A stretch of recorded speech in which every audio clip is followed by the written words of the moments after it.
தொட்டு வழங்குகின்றேன். தமிழகத்தில் தலை சிறந்த தமிழ் பணியாற்றி வருகின்ற இந்த குளித்தலை தமிழ் பேரவையுடைய 10ஆம் ஆண்டு தொடக்க விழாவிலே ஆய்வரங்கத்தில் தலை சிறந்த தமிழகத்தின் ஆண்டோர் பெருமக்கள், தமிழ் சான்றோர் பெருமக்கள் கூடியிருக்கின்ற இந்த அவையிலே பாவனார் பற்றியனுடைய ஆய்வுரையை தொடங்குகின்றேன். இந்த நல்லதொரு நிகழ்ச்சியை தலைமையேற்று சிறப்பாக வழிநடத்தி இந்த தமிழ் பேரவையின் மூலமாக இந்த குளித்தலை பகுதி மட்டுமல்லாமல் தமிழகத்திற்கும் தமிழ் மக்களுக்கும் மாணவர்களுக்கும் தமிழ் உணர்வை ஊட்டி வருகின்ற மரியாதைக்குரிய தமிழ் செயல் செம்மல் ஐயா கடவுள் மணிமாறன் ஐயா அவர்களே, மற்றும் அவருக்கு தோளோடு தோளாக நின்று இந்த தமிழ் பேரவை வழிநடத்துகின்ற தணிக்கை அதிகாரி தமிழறிஞருடைய புதல்வர் ஐயா அறிவுகண்ணன் அவர்களே, நல்லாசிரியர் ஐயா அந்தோணிசாமி அவர்களே, அன்பிற்கினிய தமிழ் சான்றோர் பெருமக்களே, நாளைய தமிழ் தாயை இந்த தரணியத்தில் எடுத்து செல்ல இருக்கின்ற அன்பிற்கினிய மாணவ செல்வங்களே, என்னுடைய நண்பர்களே, இந்த அவையிலே கூடியிருக்கின்ற தமிழ் சொந்தங்களே, உங்கள் அனைவருக்கும் என்னுடைய முதல்வர் வணக்கத்தை தெரிவித்துக் கொள்கிறேன். தமிழகத்திலே கரை சிறந்து விளங்கிய தமிழ் அறிஞர்களில் பாவனார் என்கின்ற பெயர் தமிழக வரலாற்றில் மிக முக்கியத்துவம் வாய்ந்த ஒரு பெயர்.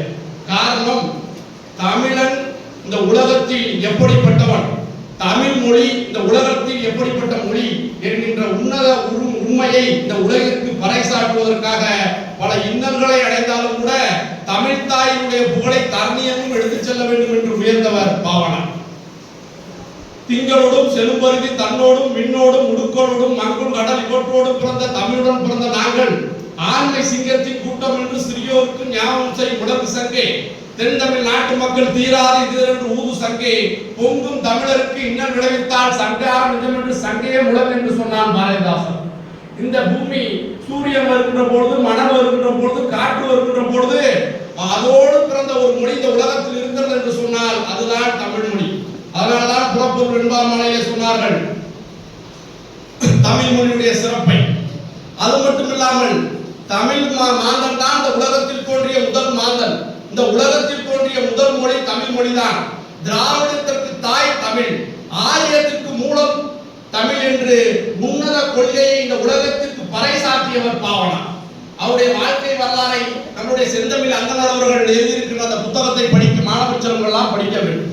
எவ்வளவு பெரிய வறுமை நிலையில் இருந்தாலும் ஒரு மனிதனுக்கு எப்படி கொள்கை என்பது முக்கியம் என்பதை அழகாக எடுத்துரைத்திருக்கிறார். அதில் சொல்கிறார், காலையிலே ஒரு கொள்கை உண்டு, கடும்பகலில் ஒரு கொள்கை உண்டு, மாலையிலே ஒரு கொள்கை உண்டு, சூரியன் மறைகின்ற போது ஒரு கொள்கை உண்டு. ஆனால் எப்பொழுதும் ஒரே கொள்கையோடு விளங்கிய தமிழகத்தினுடைய தலை சிறந்த மொழியியல் அறிஞர் நம்முடைய பாவனார். 1931ஆம் ஆண்டு நம்முடைய சைவ சித்தாந்த நூற்குறிப்பு கழகம் நடக்கின்ற அந்த செந்தமிழ் செல்வி என்கின்ற இதழிலே தன்னுடைய மொழியியல் ஆராய்ச்சி நூலை வெளியிடுகிறார். அவர் சொல்லுகிறார், மேலை நாட்டு ஆங்கில அறிஞர்களாகிய மார்க்ஸ் முல்லருடைய நூல், திரைச்சவுடைய நூல், இந்த மொழியியல் நூல்களை நான் படித்த பொழுது ஏன் தமிழிலே இது போல் மொழி ஆராய்ச்சி நூல்கள் இல்லை என்ற எண்ணம் தோன்றியது. அதனால் நான் இந்த மொழியியல் ஆராய்ச்சி துறையை தேர்ந்தெடுத்தேன் என்று சொல்கிறார்.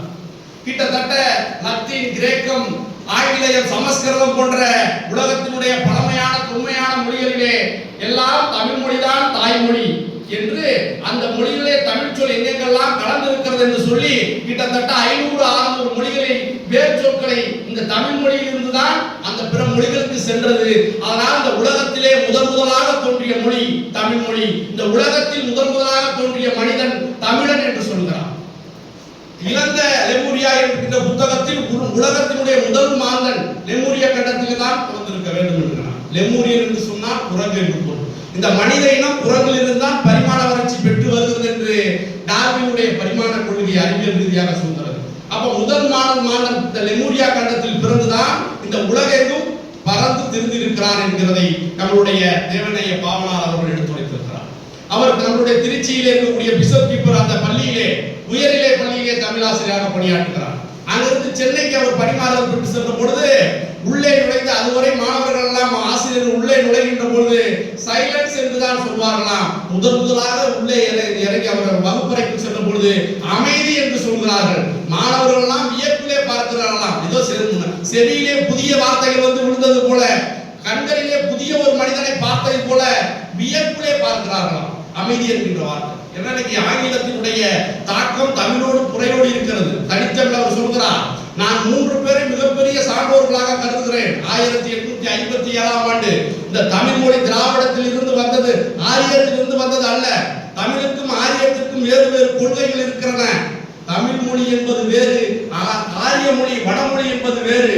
தமிழில் இருந்து ஆரியம் பிறக்கவில்லை, ஆரியத்தில் இருந்து தமிழ் வரவில்லை, இரண்டும் வேறு என்கின்ற உண்மையை உலகத்துக்கு 1957ஆம் ஆண்டு கால்டுவெல் திராவிட மொழிகளின் ஒப்பிலக்கணம் என்கிற நூலிலே வெளியிடுகிறார். அழகாக சொல்கிறார், வடமொழியிலே ஆண்பால், அழிப்பால், பெண்பால் என்று 3 பால்கள் இருக்கிறன. தமிழிலே ஆண்பால், பெண்பால் என்று 2 பால்கள் தான் இருக்கிறது. அங்கே ஒருமை, நம்மிடம் ஒருமை பன்மை இருக்கிறது. மாடு மாடுகள் என்று சொல்வோம், மனிதன் மனிதர்கள் என்று சொல்வோம்.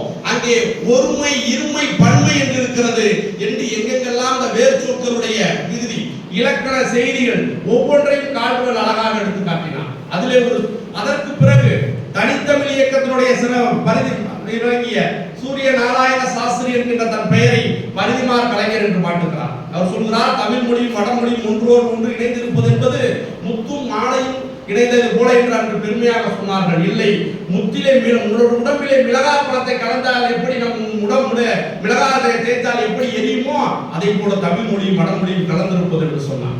மறைமலை அடிகள் தமிழன் தமிழ் மொழியில் தான் பேச வேண்டும் என்று தனித்தமிழ் இயக்கத்துடைய தந்தையாக விளங்கியவர், தன்னுடைய மகளினுடைய பெயரை மாற்றியவர், இந்த தனித்தமிழ் இயக்கத்தை தமிழ்நாடு என்று கொண்டு சென்ற அந்த ஒப்பற்றவர்களுடைய இந்த 3 பேர் செய்து விதையாக முட்டி அந்த விதையை மரமாக மாற்றுவதற்காக நான் இருக்கிறேன். தமிழ் மொழியை வடமொழியிலிருந்து மீட்டு இந்த உலகத்தின் முதல் மொழி தமிழன் என்பதை படைசாற்றுவதற்கே எனக்காக என்னை இறைவன் படைத்தான், அதுதான் என்னுடைய முதல் நோக்கம் என்று சொன்ன ஒப்பற்ற தமிழறிஞர் பாவனா. இன்னைக்கு ஆங்கிலத்தில் நம்ம கலந்துருக்கோம். அதனால தான் இலங்கை கவிஞர் காசியானந்தன் சொன்னான், தமிழா நீ பேசுவது தமிழா, அன்னையை தமிழ் வாயால் மம்மி என்று அழைத்தாய், அழகு குழந்தையை பேபி என்று அழைத்தாய், என்னடா தந்தையை டாடி என்று அழைத்தாய், என்னுயிர் தமிழை கொன்று குலைத்தாய். நண்பனை ஃப்ரெண்ட் என்பதா, கொண்ட நண்பனை ஃப்ரெண்ட் என்பதா, கோல தமிழ் மொழி உன் கண் முன்னே சாவதா, கண்டவனையெல்லாம் சார் என்பதா என்று சொல்லுகிறார். மனைவியை ஒய்ஃப் என்றார் பாருங்கள் போக்கை, இனிப்பை சுவீட் என்றால் அறுத்தறி நாக்கை. வண்டிக்காரன் கேட்டால் லெப்டா ரைட்டா, வழக்கறிஞர் கேட்டார் என்ன தம்பி ஃபைட்டா, துண்டுக்காரன் கேட்டால் கூட்டம் லேட்டா, துளையாதா தமிழ் இப்படி கேட்டா. வீட்டில் பெண்ணில் தாத்தா கையில் என்ன வாட்சி ஸ்டிக்கா, பாட்டி உதத்துல என்ன லிப்டிக்கா, வீட்டில் பெண்ணில் தலையில் என்ன ரிப்பனா, வெள்ளக்காரன் தான் உனக்கு அப்பனா என்று இலங்கை கவிஞர் காசியானந்தன் கேட்டார். அப்ப இந்த தமிழ் மொழியினுடைய இந்த தனித்தமிழ் இயக்கத்திற்காக பாடுபட்டவர், தமிழுடைய மாதனுடைய பெருமையை உலகெங்கும் பறைசாற்றியவர். அவரு மன்னார்குடியில் ஒரு கல்லூரியில் பணியாற்றுகிறார். மனித நேயத்தை பாருங்கள், அந்த கல்லூரி நிலையிலிருந்து குறைந்து இடைநிலை வகுப்புகள் குறைந்து பள்ளி மட்டுமே இருக்கிறது. அப்போ ஒரு கல்வி நிலையத்தில் பணியாற்றுகின்ற பொழுது மாணவருடைய எண்ணிக்கை குறைகிறது என்று சொன்னால் கடைநிலையில யார் இருப்பார்களோ அவர்தான் வெளியே செல்ல வேண்டும். கடைநிலையில இருக்கக்கூடியவர் கோபாலகிருஷ்ணன் என்கின்ற ஒரு அந்தனர், தமிழின் மீது தீராத பற்று கொண்டவர், இவருடைய ஆரியத்திற்கு எதிராக இவர் சொல்லுகின்ற கருத்துக்கள் எல்லாம் ஏற்றுக்கொள்ளக்கூடியவர். அவருக்கு முன்னால் 2-3 பேர்களுக்கு முன்னால் இருக்கிறார் பாவனா.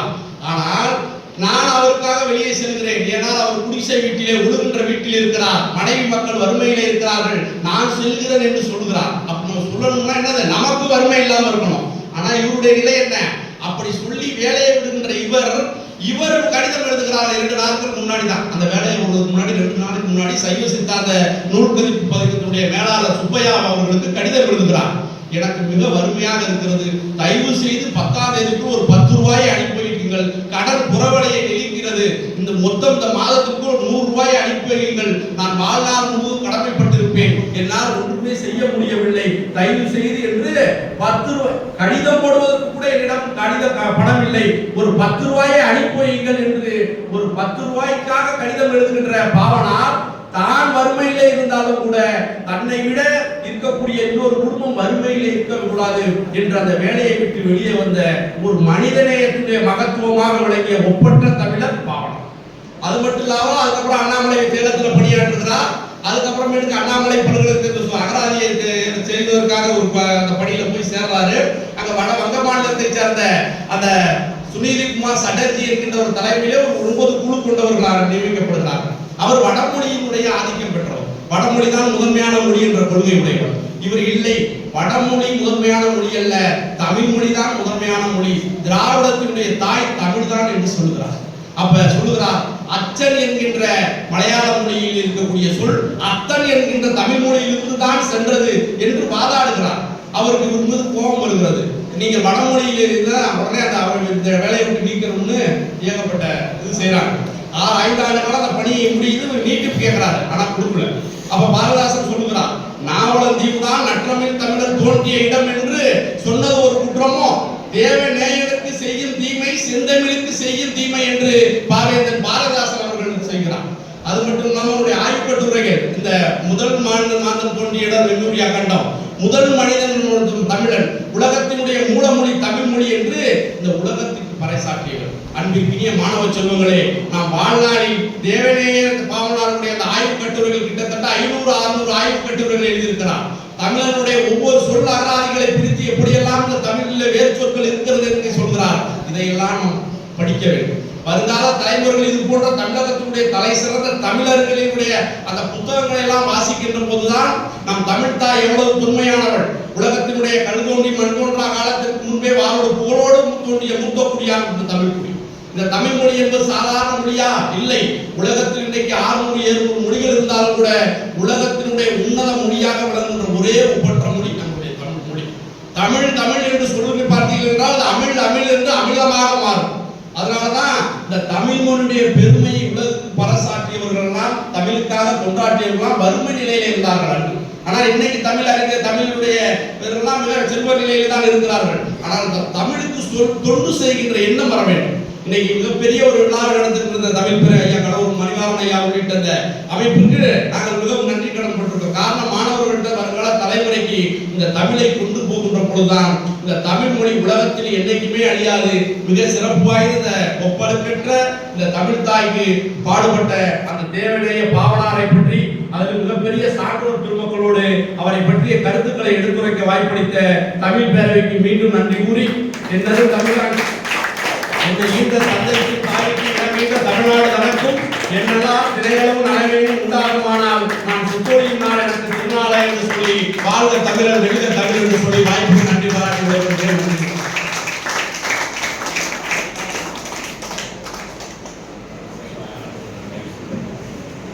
ஐயா அவர்களுக்கு நன்றி. அடுத்ததாக புரட்சி கவிஞர் பற்றி ஆய்வு நடத்துவதற்காக திருக்குறள் புலவர் நாவை சிவம் ஐயா அவர்களை அழைக்கிறோம்.